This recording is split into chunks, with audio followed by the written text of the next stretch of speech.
আত্মপৰীক্ষাৰ বহু কাহিনী আছে তাৰে এটা কাহিনী মই খুব কৈ ফুৰো আজি আকৌ এবাৰ সেই কাহিনীটো অকনমান কম যে আত্মপৰীক্ষাটো কেনেকৈ হয়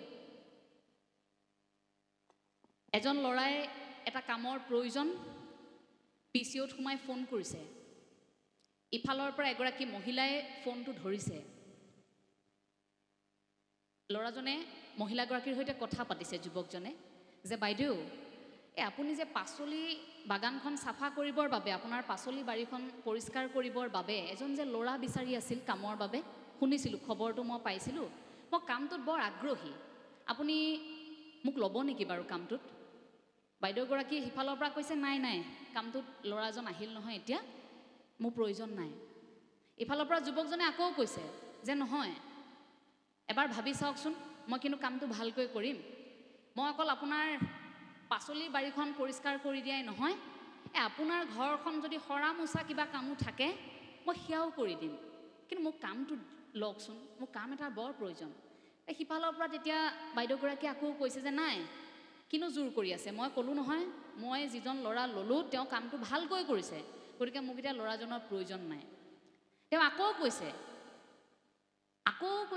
যে ঠিক আছে বাৰু মই আৰু এটা কাম তাত সংযোগ কৰিছো আপোনাৰ ঘৰত যদি বাচন বৰ্তন ধুবলগীয়া আছে মই সেইটোও কৰি দিম এই তিনটা কাম হ'ল পাচলি বাৰীও সাফা কৰিব কাপোৰ কানিও ধুব বাচন বৰ্তনো সাফা কৰি দিব অৰ্থাৎ ধুই দিব সকলোখিনি কাম কৰিব ঘৰ দুৱাৰ সাৰি মচি দিব আৰু আপুনি আপোনাৰ ঘৰত কাম কৰি থকা মানুহজনক যদি 500 টকা দিছিল মই কথা দিছো আপোনাক মই হেতু কাম 200 টকাত কৰি দিম এতিয়া আপুনি মোক কৰি দিয়ক মোক যেনে তেনে কামটো দিয়ক হিফালৰ পৰা বাইদেউজনীয়ে বোলে নহব দেই মোৰ কৰি থকা মানুহজনে কামটো ভালকে কৰি আছে তুমি কি একেটা কথাতে লাগি আছা ফোনটো কাটি দিলে লৰাজন পিচিঅৰ পৰা ওলাই আহিছে যুৱকজন ওলাই অহাৰ পিছত তেওঁ আকৌ হাঁহি আহিছে পিচিঅৰ বাহিৰত থকা আকৌ মানুহজনে কথাখিনি শুনি আছিল শুনি ভাবিলে যে লৰাজনৰ সঁচাকে কামৰ প্ৰয়োজন তাৰ পিছত সুধিলে তেওঁক যে ভাইটি তোমাক কামটো বৰ দৰকাৰী নেকি কথা এটা শুনাচোন তোমাক যদি কামটো বৰ বেছিকৈ দৰকাৰ তুমি নহলে এটা কাম কৰা কাইলৈৰ পৰা মোৰ পিচিঅতে আহা তুমি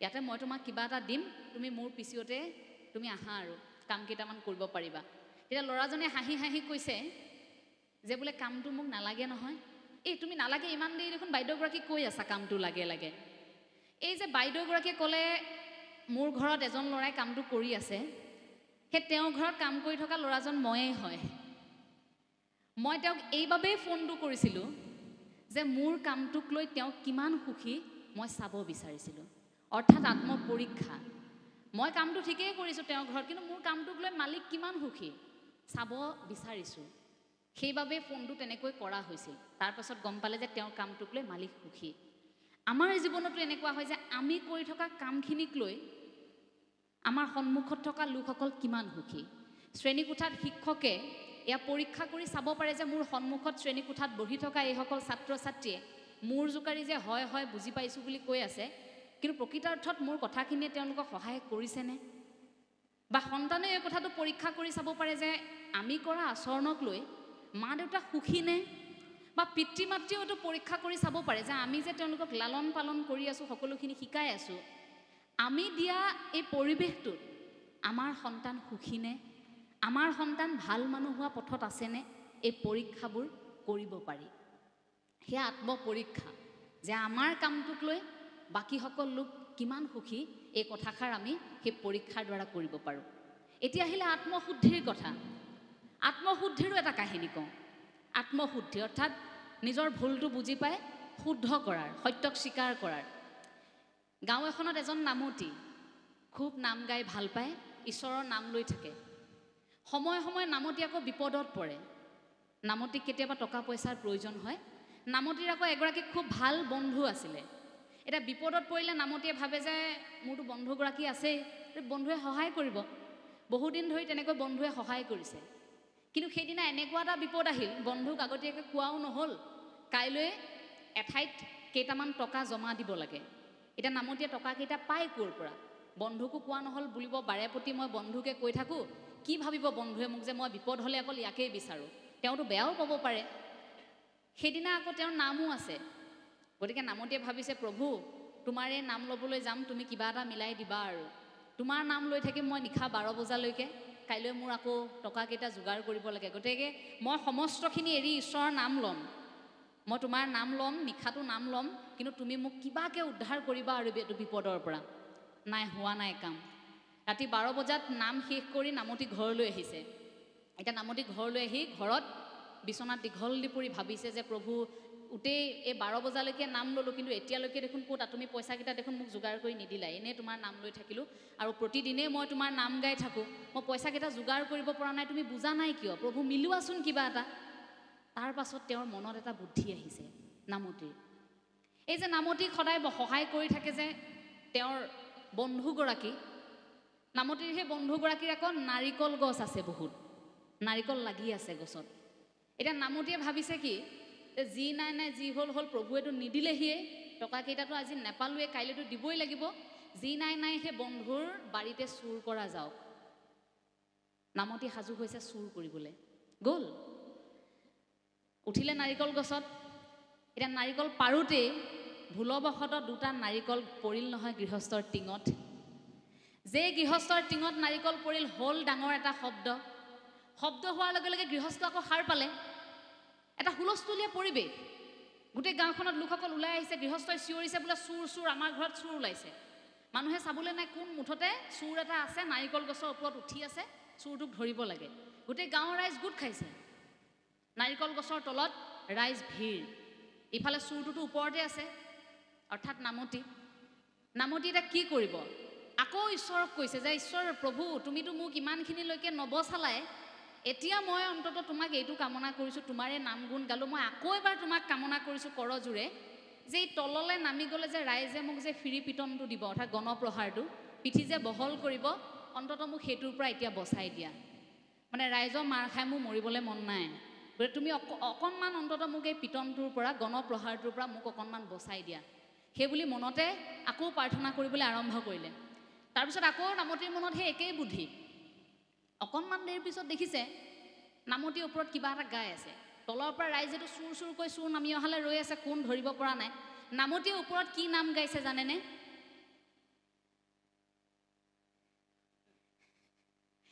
এই কিনো তোমাৰ লীলা প্ৰভু, কিনো তোমাৰ লীলা, হে বৈকুণ্ঠলেহে আনিম বুলি গছত উঠাই দিলা। হে কিনো তোমাৰ লীলা প্ৰভু, কিনো তোমাৰ লীলা, হে বৈকুণ্ঠলে আনিম বুলি গছত উঠাই দিলা। তলৰ পৰা মানুহে দেখিছে, আৰে আমাৰ নামতি দেখোন, বোলে নামতি কি গাই আছে? বোলে কিনো তোমাৰ লীলা প্ৰভু, কিনো তোমাৰ লীলা, বোলে বৈকুণ্ঠলে আনিম বুলি গছত উঠাই দিলা। আয়ো দেখি নামতি কিবা এটা হৈছে, নমাই আন। গাঁৱৰ ৰাইজে ভাবিলে যে আয়ো দেখি নামতিৰ কিবা হৈছে, নমাই আনিব লাগে। সকলোৱে পানী চানী যোগাৰ কৰি নামতিক নমাই আনিছে তললৈ। তাৰ পাছত নামতিক সুধিছে, আয়ো দেখি কি হ'ল আপোনাৰ, কওকচোন কি এনেকুৱা কথা হ'ল, কেতিয়া বৈকুণ্ঠলৈ গৈছিল আপুনি? বোলে কি ক'ব, কালি ৰাতি শুই থাকোঁতে হঠাৎ 12 বজাত আহিছে নহয়, শুদ্ধ বগা সাজ এযোৰ পিন্ধি বাপ এগৰাকী। মই বোলো প্ৰভু দেখোন কৃষ্ণ, এই ৰাতিখন আপুনি? বোলে আহক, 2 বৈকুণ্ঠৰ পৰা আহোঁ, ৰথ বাহিৰত ৰৈ আছে। বোলে মই নাযাওঁ, কাইলৈ টকা কেইটামান যোগাৰ কৰিব লগা আছে, মই তাকেহে চিন্তা কৰিছোঁ। নালাগে নহয়, আহক আপুনি, লগত ৰথখনত লৈ আহিছে। মই বোলে নাযাওঁ, তেওঁ কৈছে আহক, বৈকুণ্ঠৰ পৰা পাক এটা মাৰি মই আপোনাক আকৌ থৈ যাম খোৱাপাতিত। তাৰ পাছত বোলে ৰথত উঠিছোঁ, মই গম পোৱা নাই, ৰথখন দেখোন লাহে লাহে ওপৰলৈহে গৈছে, গৈ ৰথ ক'ৰবাত লাগি ধৰিছে। শব্দ এটা হওঁতেহে মই তললৈ চাইছোঁ, দেখিছোঁ আপোনালোক। ভাবকচোন, ৰাইজক কৈছে, ভাবকচোন আপোনালোকে, প্ৰভুৱে বাৰু এনেখন কৰিব লাগেনে, ৰাতি মোকে বৈকুণ্ঠলৈ নিম বুলি খোৱাপাতিৰ পৰা উঠাই আনি? ৰাইজে ভাবিছে, আয়ো দেখি এনেকুৱানো হ'ব লাগেনে নামতিৰ লগত? সেই কথাষাৰ কোৱাৰ লগে লগে নামতিক সকলোৱে সহায় কৰিছে। তাৰ পাছত নামতিয়ে সঁচা কথাষাৰো আৰম্ভ কৰিছে যে মোৰ আচলতে কেইটামান টকাৰ খুব প্ৰয়োজন, সেই টকাকেইটা নোপোৱাৰ বাবে মই আজি বৰ বিপদত পৰিম, এনেকৈ সঁচা কথাখিনি ৰাইজকো কৈছে। তেতিয়া ৰাইজে বোলে, আৰে আপুনি আমাৰ নামতি, আমাৰ নাম গুণ গাই ফুৰে, আমাৰ অনুষ্ঠান আপুনি নহ'লে নচলে, আপুনি কিয় চিন্তা কৰিছে, আমি আছোঁ নহয় আপোনাৰ বিপদত। সকলোৱে মিলি নামতিক উদ্ধাৰ কৰিলে বিপদটোৰ পৰা। এতিয়া এই কাহিনীটোৰ পৰা আমি 2টা কথা বুজিব পাৰোঁ। প্ৰথমটোতো আত্মশুদ্ধি, যে ভুলটো স্বীকাৰ কৰি নামতিয়ে লগে লগে সঁচা কথাখিনি ৰাইজক কৈ দিলে। সত্যটোক অৰ্থাৎ স্বীকাৰ কৰিলে যে মোৰ নাই, মই বিপদত পৰিছোঁ। সত্যটোক স্বীকাৰ কৰাৰ লগে লগে সেই কথাখিনি ৰাইজেও স্বীকাৰ কৰিলে, ৰাইজে সহায় কৰিলে সঁচাটোক স্বীকাৰ কৰাৰ বাবে। লগে লগে এটা আত্মশুদ্ধি হ'লনে?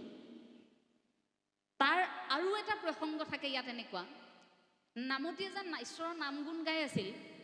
নামতীয়ে আকৌ ভাবিছিল প্ৰভুৰ নাম গাইছোঁ গতিকে চুৰ কৰাৰ পৰা প্ৰভুৱে বচাই দিব।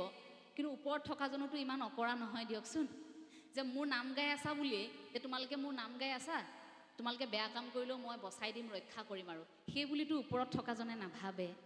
চুৰ কৰিবলৈ যোৱাৰ পাছতো সেইবাবে সেই ভগৱন্তই তেওঁক ৰক্ষা নকৰোৱালে। দুই এটা বুদ্ধি মনলৈ আহিল, কিন্তু ধৰা পৰিলে। যিমানেই ঈশ্বৰৰ নাম গুণ নাগাওক কিয়, যিমানেই দিনৰ দিনটো নামঘৰত বহি নাথাকক কিয়, যিমানেই আপুনি ভাগৱত ব্যাখ্যা কৰি নাথাকক কিয়, কিন্তু মনটো যদি শুদ্ধ নহয়, সঁচাকৈ যদি আপুনি কিবা অপৰাধ কৰি থাকে মনে মনে, ৰাতি চুৰ কৰিবলৈ গৈ পিছদিনা যদি গোটেই দিনটো ব্যাখ্যা কৰি আছোঁ, পাঠ কৰি আছোঁ, বোলে মই গুৰু আসনৰ সন্মুখত বহি ডাঙৰ ডাঙৰ কথা কৈ আছোঁ, ওপৰত থকাজনেও বুজি পায় সেইখিনি আত্মশুদ্ধি নহয়। তাৰ বাবে এই উদাহৰণটো দাঙি ধৰিলোঁ, কাৰণ আজিৰ সমাজত, আমাৰ সময়ত, এই আমি যিটো পৰিৱেশত বৰ্তমান আছোঁ, এই আৱৰণ লৈ ফুৰা মানুহৰ সংখ্যাটো এতিয়া বেছি হৈছে। গতিকে নিজক বুজি পোৱাটো, অৰ্থাৎ হৃদয়ত নিজৰ অৱস্থিতি আৰু ঈশ্বৰৰ অৱস্থিতি। গুৰুজনাই যেনেকৈ আত্মা পৰমাত্মা মিলনৰ বিষয়ে, ৰাসলীলাৰ বিষয়ে বৰ্ণনা কৰোঁতে ভাগৱতত উল্লেখ কৰি থৈ গৈছে যে গোপিনীসকলে কৃষ্ণক পাবৰ বাবে সেই মুহূৰ্তত সাধাৰণ প্ৰেমিকৰ দৰে পাব বিচৰা নাছিল, পৰমাত্মাৰ উপলব্ধি কৰিছিল। ভিতৰত আমি আত্মা কঢ়িয়াই ফুৰিছোঁ, আমি পৰমাত্মাৰ মিলন বিচাৰিছোঁ, সেয়াহে উপস্থাপন আছিল, সেয়া কোনো পেনপেনীয়া প্ৰেম কাহিনী নাছিল। গতিকে হৃদয়ত আমিও যদি সেই ঈশ্বৰবাদৰ ধাৰণাটো বুকুত সুমুৱাই ল'ব পাৰোঁ, আমি প্ৰথমে নিজৰ অৱস্থিতিৰ বিষয়ে, আত্মাৰ অৱস্থিতিৰ বিষয়ে জানি ল'ব পাৰোঁ, আমি ভাবোঁ যে আধ্যাত্মিকতাৰ আৰম্ভণি তাতেই, আধ্যাত্মিকতাৰ মূল ভেটিটো সেই হৃদয়তেই থাকিব। তাৰ পৰাই গোটেই কথাবোৰ প্ৰসংগক্ৰমে আচলতে আৰম্ভ হয়।